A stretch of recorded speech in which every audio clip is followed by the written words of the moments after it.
Assalamualaikum warahmatullahi wabarakatuh. Kembali lagi di mata kuliah Dinamika Masyarakat.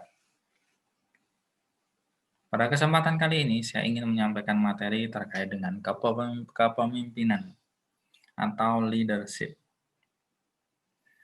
Kenapa kepemimpinan ini menjadi salah satu materi dalam dinamika masyarakat? Karena memang faktor kepemimpinan itu sangat penting dalam sebuah pergerakan masyarakat. Atau apa yang terjadi di masyarakat itu salah satunya yang sangat berperan penting adalah kepemimpinan. Coba kita masuk pada definisi, sekilas kita ke definisi kepemimpinan. Bedanya bos sama pemimpin itu adalah bos itu hanya menyuruh, tapi kalau pemimpin itu bagaimana dia bisa menggerakkan seluruh bawahannya atau yang dipimpinnya. Kemudian salah satu caranya adalah dengan memberikan contoh gitu ya. Dia sama-sama bekerja untuk mencapai goal yang sudah ditentukan dalam kelompok itu. Seiring dengan perkembangan zaman, kepemimpinan secara ilmiah mulai berkembang bersamaan dengan pertumbuhan manajemen ilmiah yang lebih dikenal dengan ilmu tentang memimpin gitu ya. Jadi sekarang ketika kita bicara kepemimpinan itu banyak sekali teori-teori yang menyampaikan terkait dengan kepemimpinan, mulai dari sudut pandang tertentu dengan sudut pandang yang lainnya. Karena memang seiring dengan perkembangan masyarakat, perkembangan teknologi, saya rasa gaya kepemimpinan, pendekatan kepemimpinan itu juga akan berbeda dibandingkan dengan masa yang dulu gitu ya, kondisinya memang berbeda. Kalau diartikan secara ilmiah sebenarnya kepemimpinan itu adalah ilmu terapan dari ilmu sosial gitu ya. Sebab prinsip-prinsip dan rumusnya diharapkan dapat mendatangkan manfaat bagi kesejahteraan manusia. Dalam konteks kepemimpinan memang pemimpin itu mengemban amanah untuk bisa mencapai goal atau tujuan dari kelompok itu.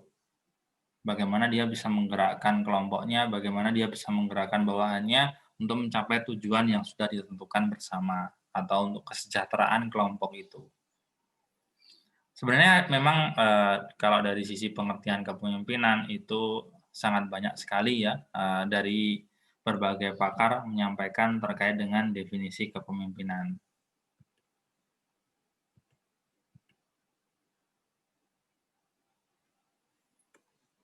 Kalau seseorang memimpin, di dalam sebuah kelompok, sebenarnya dia itu salah satunya berusaha untuk mempengaruhi bawahannya atau anggota kelompok itu. Agar apa? Agar dia mau, bekerja sesuai dengan arahan dari pemimpin tersebut, tapi beda dengan bos ya, beda dengan atasan. Kalau pemimpin itu mempengaruhinya ya secara lembut, kemudian dia juga salah satu teknik bagaimana agar, eee, anggota kelompoknya itu mau bekerja untuk, tujuan kelompok itu dengan memberikan contoh semisal atau menemani mereka gitu ya.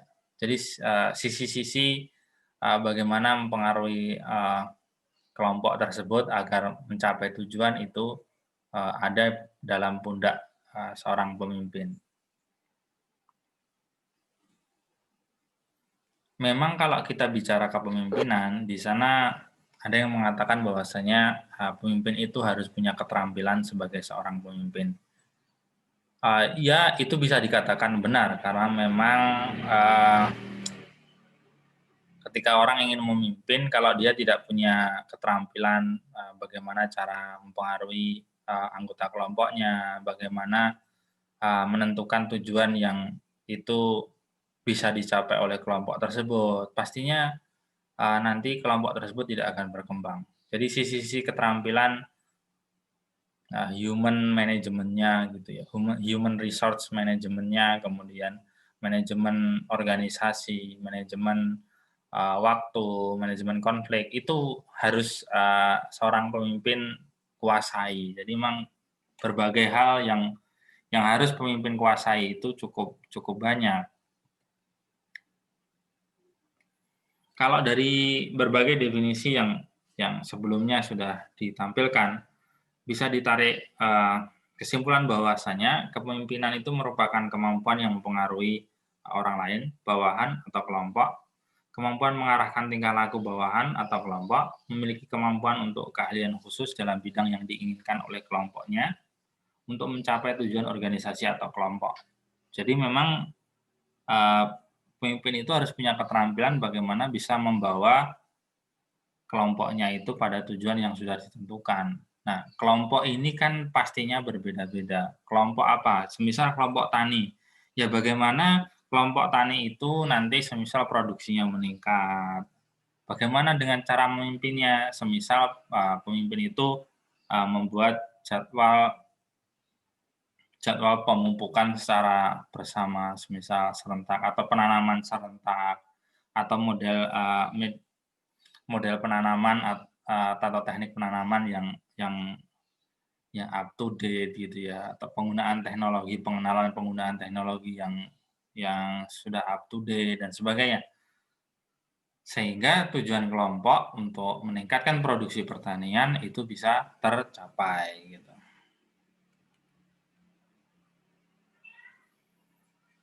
Terkait dengan bagaimana kepemimpinan itu bisa efektif, yang pertama itu harus adanya penentuan tujuan. Kalau tidak ada tujuan, ya pemimpin bagaimana dia bisa memimpin kelompoknya, mau dibawa kemana gitu ya. Kalau sudah ada tujuan tadi semisal kelompok tani untuk meningkatkan produksi, nah nanti kan bisa di-breakdown-kan ke kegiatan-kegiatan yang itu bisa membuat atau mencapai tujuan dengan meningkatkan produksi tadi. Kalau nggak ada tujuan, ya sudah begitu saja, kelompok taninya, nanam ya nanam, mupuk ya mupuk, pertemuan ya ngobrol biasa, nggak ada pembahasan bagaimana kita bisa meningkatkan produksi semisal, nggak ada, karena memang tujuannya nggak ada. Jadi, nanti kelompok itu akan kehilangan arah, karena nggak ada tujuan. Jadi dari awal kelompok harus menentukan tujuan terlebih dahulu agar pemimpin itu lebih enak dalam memimpin. Selanjutnya komunikasi. Komunikasi yang, dilakukan oleh pemimpin itu memang sangat penting. Bagaimana dia cara berkomunikasi, bagaimana dia pendekatan ke anggota kelompoknya, itu sangat penting. Kalau komunikasi yang dia lakukan itu, semisal, urakan atau tanpa aturan gitu ya, bisa jadi anggota kelompoknya malah pergi, bukan mengikuti tapi malah pergi gitu ya. Jadi komunikasi, itu sangat penting. Apalagi, dalam sebuah kelompok sering, kemampuan, kemudian, dari berbagai hal itu berbeda-beda, atau umur, karakteristik dari anggota kelompok sering berbeda gitu, umur, kemudian, pendidikan. Kalau memang, berbeda-beda seperti itu, kan teknik komunikasi yang dilakukan oleh pemimpin itu harus menyesuaikan gitu ya. Kalau memang dia itu umurnya sudah berumur di atas 50 semisal komunikasinya seperti apa. Kalau dia masih muda, komunikasinya seperti apa, itu harus diperhatikan. Jadi komunikasi ini berperan penting terhadap, efektivitas dari kepemimpinan itu sendiri. Selanjutnya adalah kepercayaan. Bagaimana, pemimpin itu bisa membangun kepercayaan dari anggota kelompoknya. Kalau pemimpin itu tidak dipercaya oleh anggota kelompoknya, anggotanya tidak akan mau mengikuti, pemimpin tersebut. Pemimpin tersebut mau memberikan arahan apapun, si anggota nggak akan mau mengikuti karena nggak ada unsur kepercayaan di sana.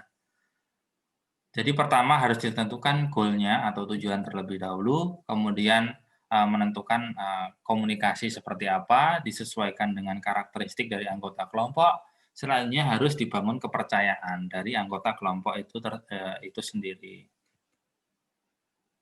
Selanjutnya adalah, selain dari, tujuan, komunikasi, kemudian kepercayaan, juga, di sana harus ada namanya akuntabilitas. Apa yang dilakukan oleh pemimpin itu harus bisa dipertanggungjawabkan. Kalau memang pemimpin itu sudah memberikan instruksi kepada anggota kelompoknya untuk melakukan A, B, C, D, ketika anggota kelompok tersebut itu melakukan kesalahan, pemimpin harus berdiri di paling depan, mengatakan bahwasanya ini instruksi saya, seperti itu. Jadi harus bisa dipertanggungjawabkan. Jangan ketika pemimpin itu memberikan arahan kepada anggota kelompoknya, kemudian ditinggal pergi. Nah, itu sisi akuntabilitasnya nggak ada. Jadi setiap tindak tanduk dari pemimpin itu harus ada sisi akuntabilitasnya atau bisa dipertanggungjawabkan. Itu adalah bagaimana kita bisa membuat kepemimpinan itu efektif. Selanjutnya kita melihat gaya-gaya kepemimpinan. Gaya kepemimpinan otoriter, mungkin teman-teman pernah mendengar sejarah zamannya Pak Soeharto gitu ya, Orde Baru itu mengatakan bahwasanya Pak Harto itu otoriter. Atau kita mau melihat yang contoh ekstrim, Korea Utara itu otoriter gitu ya. Bagaimana pemimpin itu tidak membagikan kebijakan itu ke masyarakat atau ke bawahannya, tapi semua kebijakan dia tentukan sendiri gitu ya. Orang lain nggak boleh ikut campur. Dan pemilihan pemimpin pun dilakukan secara otoriter gitu ya. Korea Utara itu dia negaranya menggunakan sistem presiden, tapi pemilihan presidennya kayak monarki atau dipilih berdasarkan keturunan. Kan ya aneh gitu ya, tapi itu memang sebagai contoh dari kepemimpinan otoriter gitu ya. Cina pun bisa dikatakan ya otoriter juga sih, tapi ada sisi positif dan negatifnya. Kalau posisi positifnya, kepemimpinan otoriter itu, karena memang up down gitu ya, up down dari atas ke bawah, eee, biasanya apa yang diputuskan oleh pemimpin itu akan lebih cepat gitu, kerjanya lebih cepat kalau otoriter. Dibandingkan dengan demokratis gitu. Demokratis itu kan nanti masing-masing kelompok menyampaikan, kemudian nanti diambil, diputuskan secara musyawarah semisal atau voting. Nah, itu kan pastinya akan lama, membutuhkan proses birokrasi yang lama. Tapi kalau otoriter, karena memang segala sesuatu ditentukan oleh pemimpinnya, itu biasanya bisa lebih cepat. Semisal penanganan COVID-19 di Cina itu kan bisa lebih cepat gitu ya, karena sisi otoriternya ada. Beda dengan negara-negara demokratis semisal negara bebas misal Amerika, orang itu disuruh untuk menggunakan masker saja itu nggak mau. Mereka berdalih bahwasanya ini kebebasan saya untuk tidak memakai masker, ini nafas saya. Nah, susah kalau seperti itu. Kalau orang-orang seperti itu cocoknya tinggal di negara otoriter biar di-skakmat gitu ya. Karena kan ujung-ujungnya di Amerika kan jumlah positif COVID-19 kan jumlahnya luar biasa banyak, jutaan gitu. Selanjutnya ada pemimpin karismatis. Pemimpin karismatis itu ya orang biasanya, pemimpin yang dia itu bijaksana, kemudian, dia nggak punya karisma. Orang mengikuti dia karena dia memiliki karisma, dia baik kepada orang lain, dia mau mendengarkan orang lain, akhirnya orang mau mengikuti dia. Bukan seperti yang otoriter. Otoriter itu orang mengikuti pemimpin biasanya karena takut semisal. Tapi kalau karisma orang mengikuti, pemimpin karena memang dia, admire gitu ya atau mengagumi si pemimpin.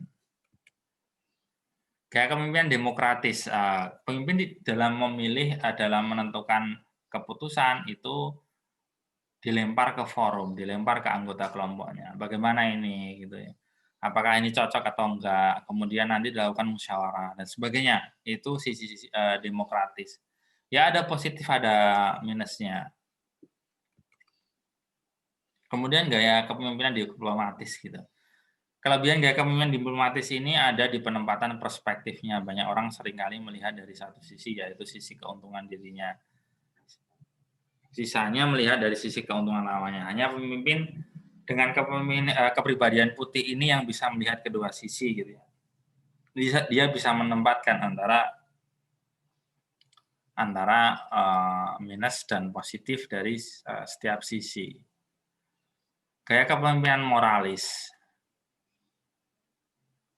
Kalau kepemimpinan moralis itu adalah secara umum mereka hangat dan sopan kepada semua orang. menjaga moral gitu ya. Kalau kelemahannya ya emosinya. Gaya kepemimpinan laissez-faire. Pemimpin jenis ini hanya terlibat dalam kuantitas yang kecil, di mana para bawahannya yang secara aktif menentukan tujuan dan penyelesaian masalah yang dihadapi gitu ya.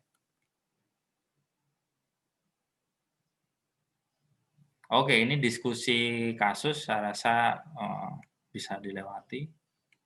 Kepemimpinan dan dinamika masyarakat. Peran kepemimpinan dalam masyarakat. Satu, pemimpin itu membantu akan terciptanya suatu iklim sosial yang baik.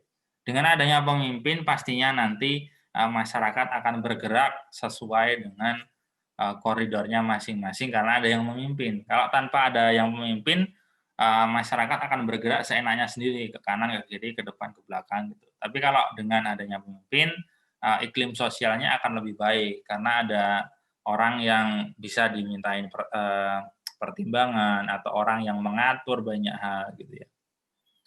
Pemimpin membantu kelompok dalam menetapkan prosedur-prosedur kerja, norma-norma kerja gitu. Pemimpin membantu kelompok untuk mengorganisasi diri, ya mengatur masing-masing orang, posisinya seperti apa, harus melakukan apa. Dalam mengambil keputusan sama dengan kelompok, ya pemimpin itu nanti mengambil keputusan tujuannya untuk mencapai goal dari, kelompok itu. Pemimpin memberikan kesempatan kepada kelompok untuk belajar dari pengalaman. Tugas pemimpin dalam masyarakat itu yang pertama menentukan struktur dari suatu situasi tertentu. Ya, problem solving itu harus dilakukan pemimpin dalam masyarakat. Kemudian mengawasi, perilaku para anggota. Ya, mengontrol, karena kalau tidak ada kontrol di dalam sebuah masyarakat, nanti jadinya ya iklim sosialnya tidak akan baik. Kemudian menjadi juru bicara kelompok ketika, kelompok tersebut harus, show up keluar. Dimensi kepemimpinan. Di sini, coba kita lihat adanya dimensi kepemimpinan. Yang pertama, dimensi yang berkenaan dengan tingkat kemampuan atau mengarahkan dalam tindakan, atau aktivitas pemimpin. Yang kedua, dimensi yang berkenaan dengan tingkat dukungan. Bagaimana, anggota kelompok itu mendukung pemimpin itu, bagaimana pemimpin itu bisa mengarahkan, anggota kelompoknya gitu ya. Kalau fungsi ada beberapa macam. Pertama ya fungsi instruksi, bagaimana pemimpin itu bisa menginstruksikan atau memerintahkan anggota kelompoknya untuk mengerjakan suatu kegiatan atau suatu hal gitu ya, berdasarkan atau didasarkan pada tujuan kelompok itu. Fungsi konsultasi, ya ketika anggota kelompok itu, ada permasalahan atau dalam kelompok itu ada permasalahan, yang menjadi ujung tombak konsultasi adalah si pemimpin itu. Kemudian mengambil keputusan apa yang harus dilakukan dari, hasil masalah itu atau masalah yang dikonsultasikan itu. Fungsi partisipasi, ya bagaimana si pemimpin itu bisa berpartisipasi dalam setiap kegiatan yang dilakukan oleh, kelompok gitu ya. Bagaimana pemimpin itu bisa membuat anggota kelompok berpartisipasi dalam, setiap kegiatan yang dilakukan oleh kelompok tersebut. Fungsi delegasi, ya fungsi delegasi ini karena memang ya tadi, ketika ada sesuatu yang ada dalam kelompok dan kelompok itu harus berkomunikasi dengan orang lain, harus menyampaikan pendapat kepada orang di luar kelompok, pemimpin itu yang menjadi delegasi dari, kelompok tersebut. Fungsi pengendalian, tadi controlling, mengontrol baik itu dari sisi anggota kelompoknya, pergerakan organisasinya, kemudian manajemen organisasinya dan sebagainya. Itu adalah fungsi dari salah satu pemimpin, yaitu mengontrol itu semuanya. Oke, saya rasa cukup sekian untuk, pertemuan kali ini, ada praktikum yang harus dilakukan dan bisa dicek di My Class. Terima kasih dari saya, wassalamualaikum warahmatullahi wabarakatuh.